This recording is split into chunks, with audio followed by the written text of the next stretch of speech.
Assalamualaikum warahmatullahi wabarakatuh.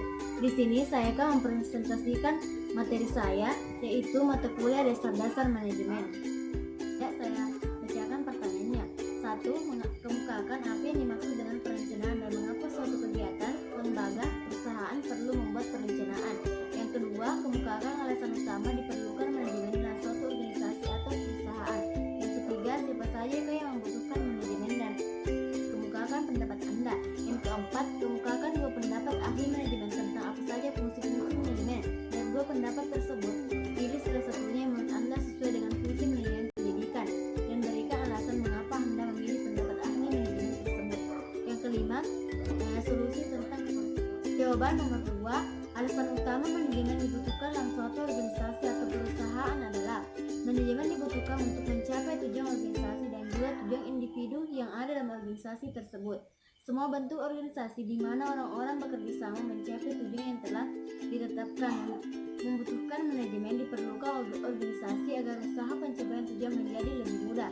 Ada tujuan manajemen dalam sebuah organisasi atau perusahaan, yaitu tujuan sosial.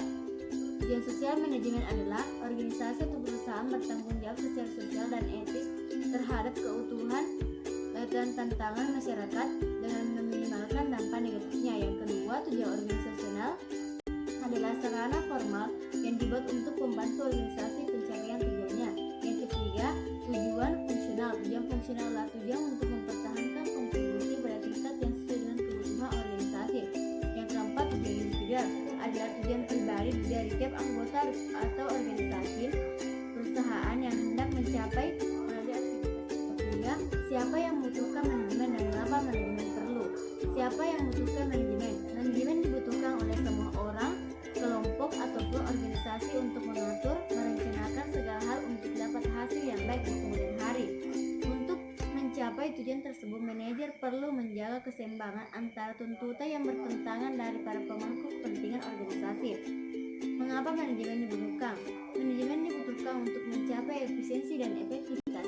Efisiensi adalah kemampuan untuk mendapatkan hal-hal yang dilakukan dengan benar.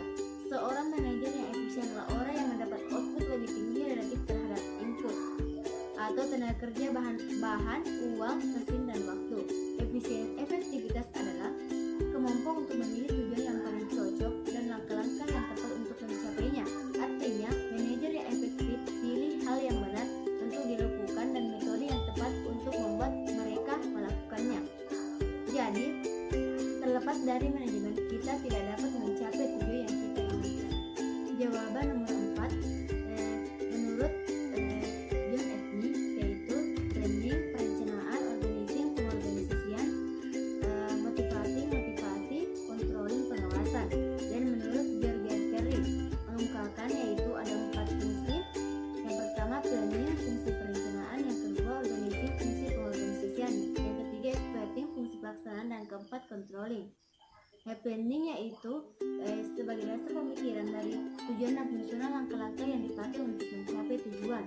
Organizing yaitu fungsi yaitu sebagai cara untuk mengumpulkan orang-orang dan menempatkan mereka menurut kemampuan dan keahlian dalam pekerjaan yang sudah direncanakan. Exploiting yaitu untuk menggerakkan organisasi agar berjalan sesuai dengan pembagian kerja masing-masing serta menggerakkan seluruh sumber daya yang ada dalam organisasi agar pekerjaan atau kegiatan dilakukan bisa berjalan sesuai dengan rencana dan bisa mencapai tujuan. Yang keempat, controlling, yaitu mengawasi apakah gerakan dan organisasi ini sudah sesuai dengan rencana atau belum. Alasan saya memilih pendapat ini yaitu karena dari tujuan dan fungsional langkah-langkah yang akan dipakai untuk mencapai tujuan dan asumsi untuk masa yang akan datang dengan jalan menggambarkan dan merumuskan kegiatan yang diperlukan untuk mencapai hasil yang dari nomor 5. Setelah menganalisis kasus tersebut, saya memberi solusi jika saya sebagai kepala sekolah. Sebagai kepala sekolah harus paham betul bahwa dirinya bertugas sebagai manajer sekolah.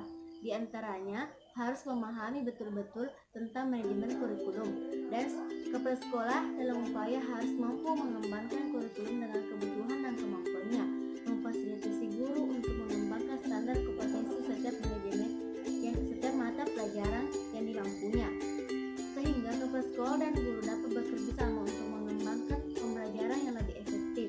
Siswa juga merasa nyaman